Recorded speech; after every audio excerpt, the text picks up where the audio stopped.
What's up, everybody? Welcome back to the channel. Today we got another war recap here. Team USA versus Team Russia in the Vertex Cup, guys, with a $1,000 prize pool. Let's go ahead and see who came out with the victory today.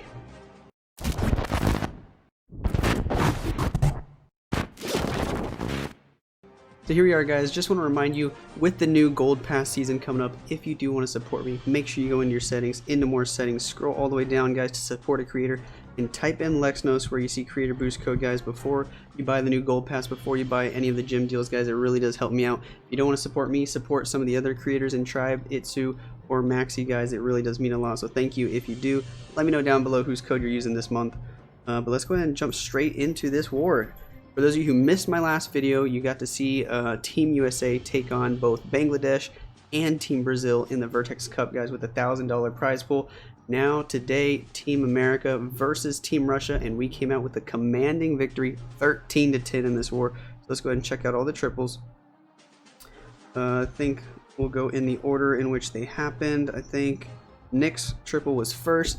Guys, again, with the crazy attack strategy that you saw Nick use in my last video, the Mass Witch with lightning spells, guys. But this time he's just really taking advantage of that core where you can get both scatter shots and an eagle artillery here with just 8 zaps and 2 earthquakes. Look at how he does it right here. You can even damage the queen with, or not the queen, but you can damage the wizard towers as well with those zaps if you use them correctly. Both earthquakes being used there, and then just 4 zaps on each side. Going to be able to get the eagle down, both scatters as well. He can use the last 2 zaps to also damage the sweepers there, although it doesn't really make a big difference. And then you just pick a side, normally the town hall side, and you just drop your 4 ice golems, drop all the witches, and just hold on to that freeze for as long as you can. Now normally on this attack strategy, the sweepers are, the scatter shots are not right next to each other, so you have to actually take 10 zaps and 2 earthquakes to get both scatter shots down.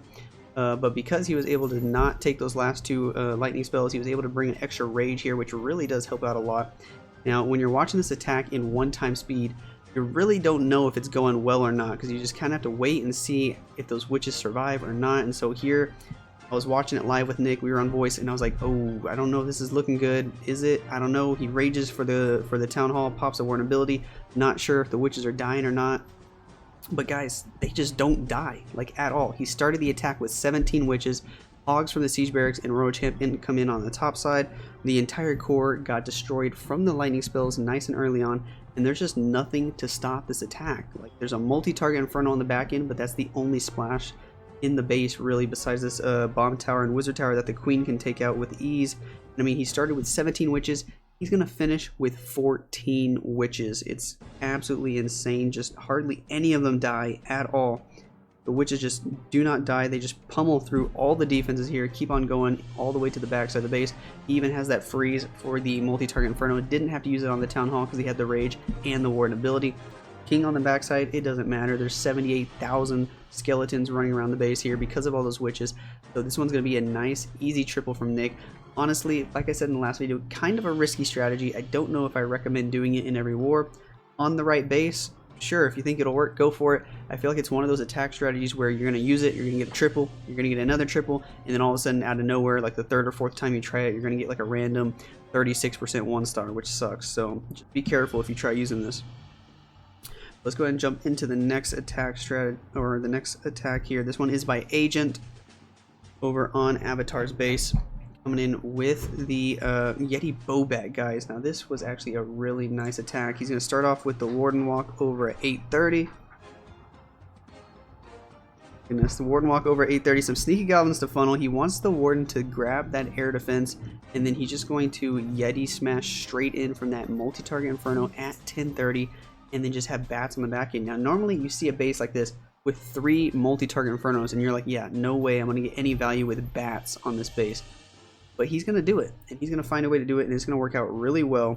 This Warden Walk's going to get a ton of value over on the left side of the base. Just give him plenty of time to make the funnel here. Even though the ground expo is going to lock onto him, he's actually going to have to invest a freeze onto that ground expo later on just to make sure the Warden doesn't die. Funnels the top side as well. And then he'll just be able to use a wall wrecker here with the Yetis in order to make sure everybody's going to get all the way to that town hall and get the eagle down. get both scatter shots down, kill the CC, and even make it to the back end heroes here. So there go the Yetis. Here comes the wall wrecker. King to funnel the outside. He's going to walk into that 12 o'clock compartment thanks to that open wall. This is what I was talking about. He had to invest the freeze here just to make sure the Warden stays alive so that he didn't have to pop the Warden ability too early there. Beautifully done by Agent on that one. Now everybody's going to be making their way into that core.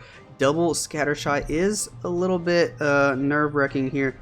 Or nerve-wracking. You don't know what the scatter shots are going to target, and if they both target your queen, you could be in trouble here. But you're just going to have to pay attention, watch out for when to use that Warden ability. CC comes out, poison takes care of it, no problem at all. Now he's going to use the Royal Champ to get the one multi-target Inferno on the left side, and then look at these Wizard Towers on the outside of the base that he can tank with Ice Golems. That's why he brought the Ice Golems in this attack. He can drop an Ice Golem right at 6 o'clock, then all the bats at 6 o'clock as well. As soon as that multi-target Inferno on the left side is down, boom, Ice Golem in, bats in as well. Royal Champ might even stay alive because he timed the bat so early. Gonna pop his queen ability, or actually doesn't even need the queen ability there, but she kills the enemy queen on the back end. Then the bats are going to move their way through the base here on the bottom side where there's no splash except for that Wizard Tower over 3, which he can tank with another Ice Golem there, and he still has 2 freezes for the back end.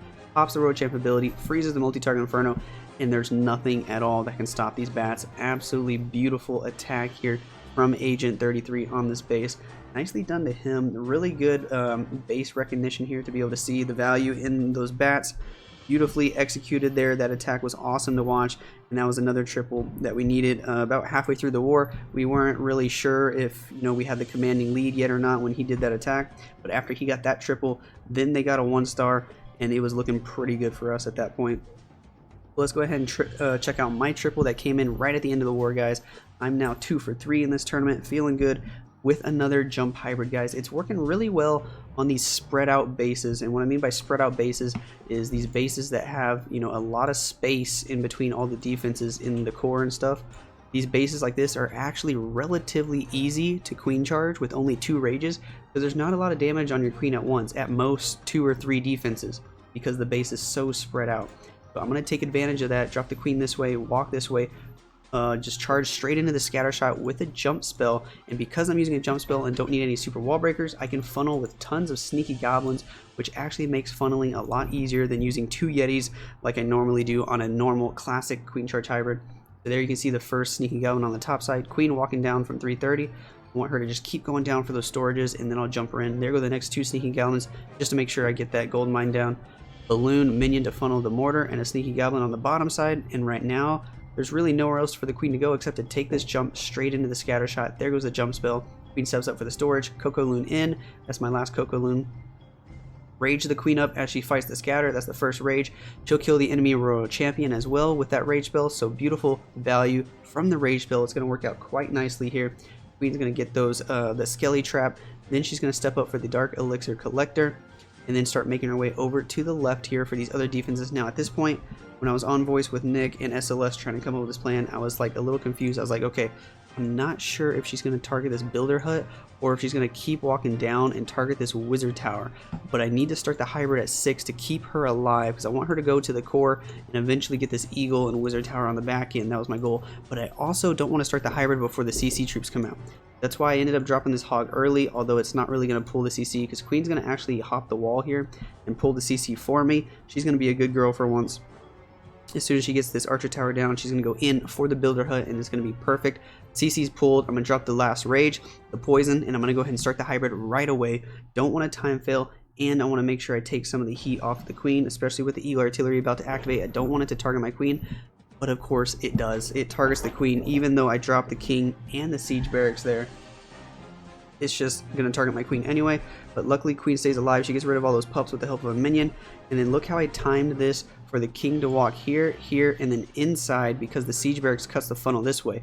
That way my king can take out these buildings on the inside, siege barracks can take out the buildings on the outside, and the hybrid only has to focus on these buildings here. And it's just going to work out really well, because even when the king walks further this way, he's going to tank the scatter shot, and the hybrid's not even going to have to worry about the scatter shot, and it's just going to work out beautifully here. Queen's going to stay alive. She gets really low on HP here, but as soon as she gets that expo down, then she targets the Tesla, then she's going to be okay. There's not much damage on her at all now. As long as that single target Inferno is tanked, which it is. Hybrid moving in.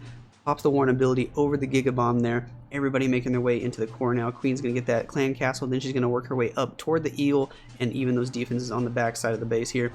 I still haven't had to use any of my freezes because nothing's targeted my royal champ.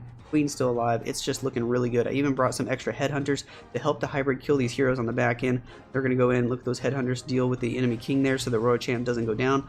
Actually, really smart value.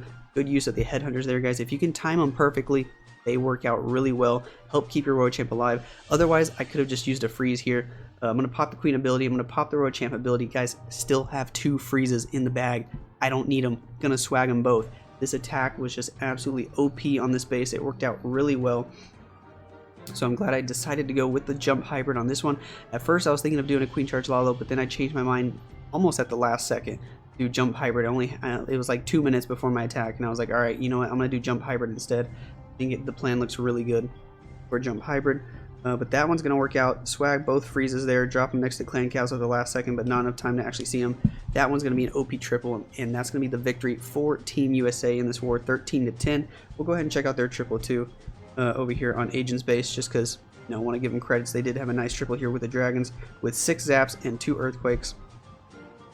So that puts us at 2-1 here in the group stages, which I believe puts us in the playoffs for Vertex Cup, guys. If you don't know how it works, I'm still trying to figure it out too. But all the different countries got put into groups of 4. Our group was Bangladesh, Brazil, Russia, and USA.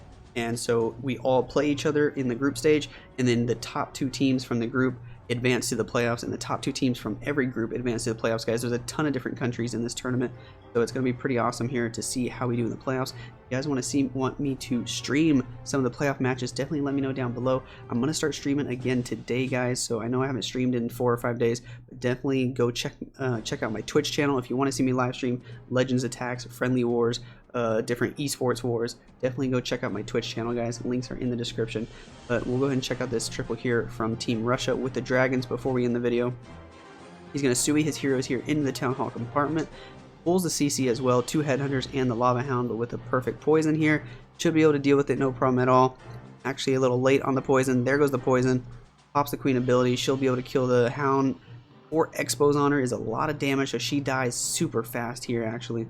Not going to be able to kill all the pups in time, but then it's okay. He'll be able to start the next phase of the attack with some balloons over here at 1:30 and at 4:30. Then the dragons are just going to come in from the 3 o'clock angle. There's a multi-target inferno and 2 scatter shots. That's really all the splash he has to worry about. No bats on this one, but it doesn't matter. The dragons are just going to be able to power through it, so we'll go ahead and kind of just ×2 through it. Not entirely sure what his thought process was for all of this, but you can kind of figure out most of it. It was a pretty nice attack here, popping that Warden ability over the multi-target inferno, the royal champ, the queen, and those scatter shots in the core. And then once they get through the scatter shots, there's not a whole lot that can stop the dragons. He even uses a stone slammer on the top side for those expos. They're going to be able to take out the expos, no problem at all. And then just dragons cruising through the rest of the base, and it's all clean up from here on out. Nice attack here from Team Russia. That was the only triple they got in this war, though.